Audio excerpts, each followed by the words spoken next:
नमस्कार. सह्याद्री संवादच्या नवरात्र विशेष भागात तुमचं सगळ्यांचं पुन्हा एकदा स्वागत आहे. आज जी माऊली माझ्यासोबत आहे तिने गेली 35 वर्षे ज्ञानदानाचं कार्य तर केलेलंच आहे, पण त्याच सोबत समाजकार्याचा वसा सुद्धा आजपर्यंत तिने घेऊन येते. माझ्यासोबत आहेत उल्का माने मॅडम. नमस्कार. नमस्कार. त्यांनी आजपर्यंत समाजकार्य इतकं केलेलं आहे की प्रत्येक महिला आज त्यांची ऋणी आहे. मला जाणून घ्यायचंय की तुम्ही प्राध्यापिका म्हणून बरेच वर्ष काम केलं, तर ते करत असतानाच समाजकार्य सुरू केलं? हो, मी Shri Panchkrosh high school junior college Borgaon या ठिकाणी ज्ञानदानाचं काम करत होते आणि त्याच वेळेला 93 मध्ये प्रौढ साक्षरतांचे वर्ग सुरू झाले. आणि त्या वर्गांमध्ये असणाऱ्या महिलांची जी उपस्थिती होती ती पाहिल्यानंतर असं वाटायला लागलं की आपण या ग्रामीण भागातल्या महिलांसाठी काहीतरी केलंच पाहिजे. आणि मग या जाणीवेतून मी पहिल्यांदा महिला मंडळची स्थापना केली. आता महिला मंडळ याची जी काही संकल्पना आहे ती शहरी भागातली वेगळी आहे, पण आमचं महिला मंडळ खूप वेगळं होतं. एका महिनाभरामध्ये ज्या वेळेला मला वेळ मिळेल त्यावेळेला मी पंचायत समितीला जायचे, शासनाच्या ज्या योजना आलेल्या आहेत त्याची माहिती घ्यायची आणि महिन्याच्या शेवटच्या शनिवारी आमची शाळेतच मीटिंग असायची आणि तिथं मग आलेल्या महिलांना त्या योजना सगळ्या समजावून सांगायच्या आणि त्यामध्ये लाभार्थी ज्या असतील त्या महिला निवडून घ्यायच्या आणि ती योजना प्रत्यक्षपणे गावात कशी राबेल याचा प्रयत्न मात्र मी करत आले. आणि यातून खूप चांगल्या योजना, मग चूल वाटप असेल, म्हैस वाटप असेल, इंदिरा आवास घरकुल योजना असेल, अशा अनेक योजना मी माझ्या महिलांसाठी राबवल्या. समाजकार्यच का, वेगळं काही करावं असं वाटलं नाही? नाही, समाजकार्य करत असताना आपोआपच जाणीव अशी झाली की या महिला आर्थिकदृष्ट्या सुद्धा सबल झाल्या पाहिजेत.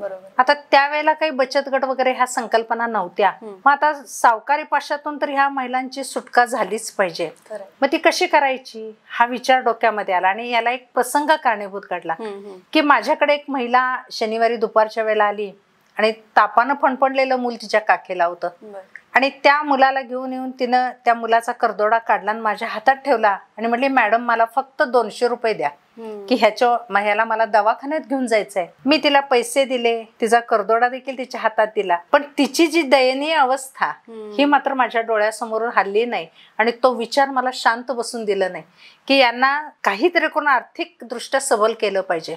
आणि मग त्यासाठी मी आमच्या महिलांना एकत्र करून पतसंस्थेची संकल्पना त्यांना सांगितली. आणि 1800 लोकसंख्या असणाऱ्या आळते सारख्या गावामध्ये प्रियदर्शनी ग्रामीण बिगर शेती महिला पतसंस्था स्थापन केली.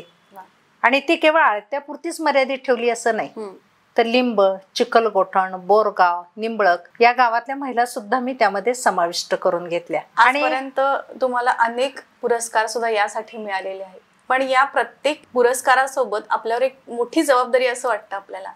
पण या पुढे अनेक कार्य आपल्याला करायचीच आहेत. पण इथपर्यंत जेव्हा तुम्ही आलात तेव्हा ती आधीची परिस्थिती आणि आत्ताची परिस्थिती महिलांबद्दलची खास करून यात काय मोठा फरक आहे? आज मला इतका आनंद होतो की माझी ग्रामीण भागातली पहिल्यांदा अंगठा उठवणारी आणि प्रौढ साक्षरतेमध्ये सही शिकलेली महिला स्वतः पतसंस्थेत येते, चेक घेऊन म्हणजे कर्जाचा अर्ज तिथल्या क्लार्कला भरायला लावते आणि ती जाऊन बँकेमध्ये चेक वटवते आणि तिच्या ज्या काही गरजा असेल त्या गरजा ती पूर्ण करते. त्यावेळच्या महिला थोड्याशा बँकेत म्हणजे पतसंस्थेत वगैरे येताना किंवा बँकेत जाताना थोड्या विचकायच्या, पण आता बचत गट आले आणि बचत गटानं तर महिलांना खूपच आर्थिकदृष्ट्या स्वावलंबी करायचं ध्येयच धरले. आणि आमच्या इथं तर आम्ही आता उमेद अंतर्गत जवळजवळ 24 बचत गट उमेदला जोडलेत आम्ही. आणि इतकं चांगलं की मी माझ्या इथल्या जवळजवळ 5-6 महिलांना त्यांचे स्वतंत्र व्यवसाय उभे करून दिले आणि त्या स्वतंत्र म्हणजे त्यांच्या एका कुटुंबाचंच किंवा त्या 5-6 जणींच्याच कुटुंबाचं आर्थिक सबलीकरण झालं असं नाही, तर प्रत्येकीला आर्थिक मदत मिळाली आणि त्यातून त्या आपल्या कुटुंबाला जो काय आर्थिकदृष्ट्या सक्षम बनवण्याचं काम. आणि केवळ आर्थिकदृष्ट्या सक्षम बनवून स्त्री चालणार नाहीये, तर तिला समाजात सुद्धा वावरताना ताठ मानेनं जगता आलं पाहिजे. हे सुद्धा शिक्षण आम्ही आमच्या ह्या छोट्या छोट्या उपक्रमामधून देतोय किंवा त्यांचं अंधश्रद्धा त्यांच्यातून नष्ट करण्याचा प्रयत्न करतोय किंवा त्यांना आपले विचार व्यक्त करता आले पाहिजेत. ज्याच्यासारखी भाषणासारखी सुद्धा कला आम्ही त्या महिलांना शिकवत असतो. इतक्या सगळ्या महिलांचं यश तुम्हाला पाहताना तुम्ही डोळ्यासमोर पाहिलंय, त्यांची प्रगती पाहिली आहे, तर असा काही अनुभव आहे का लक्षात राहण्यासारखा एखाद्या महिलेचा की तिथे सांगावं असं वाटेल तुम्हाला? माझ्या लक्षात असणारी एक नलिनी कांबळे म्हणून मुलगी होती 8वीत असताना थोडंसं म्हणजे तिचे वैयक्तिक जीवन पाहिलं तर थोडक्यात करण्यासारखंच होतं. बरं. आणि मग त्या मुलीला मी घरात ठेवून घेतलं, माझ्या मुलीप्रमाणे तिला सांभाळलं, तिला अंगणवाडीमध्ये नोकरीला लावलं, तिला पतसंस्थेमध्ये पिगमी गोळा करायला लावली, तिचं लग्न करून दिलं. आज तिच्या मुलीचं लग्न झालंय. आणि हे सगळा तिच्या जीवनाचा प्रवास, माझ्या कितीतरी महिलांच्या जीवनाचा प्रवास बघत असताना, यशोगाथेकडे जाणारा प्रवास बघत असताना आपण करत असलेलं काम कुठेतरी आपल्याला समाधान निश्चितपणे देऊन जातं. खरंय. पण आजची परिस्थिती पाहता स्त्रियांनी खरंच स्वतःच्या पायावर उभारणं खूप गरजेचं आहेच, पण तिला तेवढा मान सन्मान आणि आदर मिळणं हे सुद्धा खूप गरजेचं आहे. तर यासाठी काय करावं लागेल? एक तर कसं आहे, महिलांनी आपल्यामध्ये असणारं जे त्यांच्यामध्ये असणारे जे काही गुण आहेत किंवा स्किल, थोडक्यात म्हणाल काही हरकत नाही, की त्याचा वापर हा केलाच पाहिजे. आणि मी निर्भय बनलं पाहिजे, हे सगळ्यात महत्वाचं. मी स्वतः बनलं पाहिजे आणि माझ्या मुलीला सुद्धा तेच शिकवलं पाहिजे की समाजात तू डगमगू नकोस, आम्ही तुझ्या पाठीशी आहोत, हे तिला सांगितलं पाहिजे. तरच म्हणजे स्त्री सुद्धा, आणि हे सांगणारं कुणीतरी त्यांच्या पाठीमागे असणं गरजेचं आहे. त्यांना वाटा दाखवल्या पाहिजेत की त्या वाटेनं त्या महिला जातील. हळूहळू ती पायवाट असेल, पण हळू नक्कीच त्याचा रस्ता बनतो, याचा अनुभव मला आहे. या सगळ्या प्रवासात समाजकार्य करत असताना बरेच राजकारणात असणाऱ्या व्यक्ती तुमच्यापर्यंत आलेल्या आहेत, माहिती आहे मला. आणि या व्यक्तींना बघून असं कधी वाटलं का की राजकारणात पण प्रवेश करावा? राजकारण करत असताना कसं आहे, 80% समाजकारण आणि 20% राजकारण. कारण काहीतरी आपण ज्यावेळेला योजना वगैरे राबवतो तर त्या सक्षमपणे राबवत असताना आपल्याला एखाद्या तरी राजकीय व्यक्तीची साथ त्या ठिकाणी घ्यावी लागते. मग तिथले आमदार असतील, जिल्हा परिषद सदस्य असतील, पंचायत समिती सदस्य असतील, यांची मदत ही आपल्याला घ्यावीच लागते. आणि बऱ्याच वेळेला समाजकार्य करत असताना एखाद्या समाजकार्य करणाऱ्या व्यक्तीकडे आपण जेव्हा बघतो तेव्हा बऱ्याच असं वाटतं की राजकारणी लोकांचा पाठिंबा आहे म्हणून ही व्यक्ती करते, पण तसं नसतं. हे तुमच्याकडे बघून कळतंय आम्हाला की ती तशी जिद्द हवी, तशी इच्छा हवी की आपल्याला इतर महिलांसाठी पण काहीतरी करायचंय. या महिलांना आतापर्यंत तुम्ही कोणकोणत्या प्रकारची कामं दिलीत? आता कसं आहे, इच्छा म्हणजे समाजामध्ये आपल्याला काम करायची इच्छा असतेच. आपल्या कुटुंबाचं मिळणारं पाठबळ खूप मोठं, हे पुढे जायला खूप मोठी प्रेरणा देत असतं. आणि माझ्या कुटुंबानं तेच माझ्या बाबतीमध्ये केलं. आता महिलांना कामं देत असताना आता जी पतसंस्था आहे त्याचं सगळं संचालक मंडळ महिलांचं, तिथं काम करणारी महिला, पिगमी गोळा करणारी महिला, म्हणजे सगळं जे युनिट चालवलं जातं ते महिलांच्या सामर्थ्याने किंवा महिलांच्या सहकार्यानंच चालवलं जातं. खरंय. आणि कितीतरी महिला आज की ज्यांनी व्यवसाय सुरू केलेत ते विक्री सुद्धा करू शकतात. म्हणजे त्यांच्या मालाची ते केवळ निर्मिती करतात असं नाहीये, तर निर्मिती केलेला माल त्यांना बाजारपेठेमध्ये विकता आलं पाहिजे, याच्यासाठी वेगवेगळी जी विक्री प्रदर्शनं भरली जातात त्यामध्ये आम्ही स्टॉल लावायला त्यांना प्रवृत्त करतो. आणि मी स्वतः कित्येक वेळा त्यांच्याबरोबर स्टॉलवर उभी राहिले की ज्याची खरोखर मला गरज नाहीये, पण मी उभी राहिले की माझा आदर्श त्या घेतील आणि त्याही धाडशी बनतील.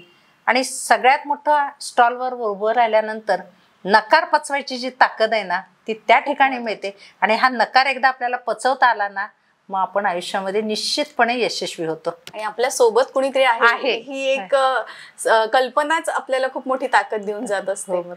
नवरात्री सुरूच आहे, स्त्री शक्ती आणि स्त्रीची जी काही संकल्पना आहे ती इतकी मोठी आहे, तिची व्याख्याच करू शकत नाही आपण. तर तिच्यासाठी काय तुम्ही संदेश द्याल? मला एवढंच माझ्या महिला भगिनींना सांगायचं आहे की आपण आधी स्वतःवर प्रेम करा, आपोआप तुम्ही जगावर प्रेम करायला शिकाल. आपल्याला आज जो समाजामध्ये सन्मान मिळतोय किंवा आपल्याला पुढं आपलं पाऊल जे पडतं आहे हे केवळ सावित्रीबाई फुलेंच्या आदर्शामुळे किंवा त्यांनी जे समर्पण केलं त्याच्यामुळेच आपल्याला हे दिवस चांगले दिवस आलेत. आणि आता तर नवरात्रीचा उत्सव सुरू आहे, आपणही शक्तीचं रूप आहोत. आपल्यामध्ये अनेक प्रकारच्या शक्ती आहेत. या शक्तींचा वापर आपण जेव्हा आपल्या कुटुंबासाठी करतो त्यावेळेला तो समाजासाठी सुद्धा व्हावा. आणि माझं ह्या समाजाचं काहीतरी देणं आहे मी, ही जाणीव जर प्रत्येक महिलेच्या मध्ये जागृत झाली तर आपण आहे याच्याही पेक्षा निश्चितपणे पुढे जाऊ शकू, यात तिळमात्र शंका नाही. महिला सबलीकरण करताना प्रत्येक महिलेला स्वतःच्या आरोग्याची काळजी घ्यावीच लागते आणि तिचं आरोग्य म्हणजे आपल्या समाजाचं आरोग्य आहे. तर यासाठी सुद्धा तुम्ही प्रयत्न केलेत असं मी ऐकलंय. महिलांच्या आरोग्यासाठी मी आरोग्य शिबिर वेळोवेळी दरवर्षी आयोजित करत होते. शिवाय आमच्या छोट्या गावामध्ये आरोग्य केंद्र उभारलं जावं याच्यासाठी पाठपुरावा केला. कारण अगदी म्हणजे वाहतुकीच्या पूर्वी सोयी नसायच्या. एखाद्या महिलेला डिलिव्हरीला बाहेर न्यावं लागायचं, बाहेर म्हणजे तासगाव विट्याला न्यावं लागायचं. त्यावेळेला खूप हाल व्हायचे. आणि त्या महिलांच्या सोयीसाठीच मग आरोग्य उपकेंद्र आमच्या गावात आम्ही उभं करण्यासाठी आबांच्या पाठीमागे लागलो आणि ते आबांनी एका वर्षामध्ये उभं करून दिलं. आणि या सगळ्या महिलांना खरं तर खूप गरजेचं असतं की गावाबाहेर पडणं. गावाबाहेर पडल्यानंतर त्यांना बाहेरचं जग माहिती होतं आणि यासाठी त्यांना स्वतःचे उद्योग घेऊन बाहेर पडायसाठी तुम्ही उद्युक्त केलं. कसं आहे, उद्योग स्थापन करणं सोपं आहे किंवा एखादा उद्योग सुरू करणं पण सोपं आहे. पण आपण जे काही निर्माण करतोय, जो माल उत्पादित करतोय, तो बाजारपेठेमध्ये विकला जाणं तितकंच महत्वाचं आहे. आणि मग त्याच्यासाठीच यशवंतराव चव्हाण सेंटर मार्फत जे यशस्वीने सामाजिक अभियान चालवलं जातं, त्याचा ग्रामीण भागाची समन्वयक म्हणून मी काम करते. आणि त्या महिलांना मोठमोठ्या मॉलमध्ये स्वतःचे स्टॉल उभे करण्यासाठी आज आम्ही प्रयत्न केलेले आहेत. म्हणजे खरंच या ग्रामीण महिलांना मेट्रो सिटीत आल्याचा अनुभव आणि तिथे आपले प्रोडक्ट विकले जात आहेत याचा अभिमान सुद्धा वाटत असेल. हो, निश्चित. अगदी आजपर्यंत तुम्ही इतकी पदं भूषवलीत, इतके मान सन्मान सत्कार तुमचे झालेले आहेत. या सगळ्यासोबत सह्याद्री संवाद नेहमीच तुमच्या पाठीशी असेल आणि ही ताकद तुमची दिवसेंदिवस वाढत जाओ आणि इथनं पुढं भरपूर समाजकार्य तुमच्या हातून घडो. सह्याद्री संवादमध्ये अशा अनेक महिलांशी आपण गप्पा मारत असतो. प्रत्येकीकडून काही ना काही आपल्याला खूप महत्त्वाचा संदेश मिळत असतो. आज उल्काताईंशी बोलून आपल्याला खूप छान वाटलंय आणि पुढच्या वेळी नक्कीच एका वेगळ्या क्षेत्रातल्या महिलेशी आपण गप्पा मारू. धन्यवाद. मी सह्याद्री संवादची सदैव ऋणी राहीन.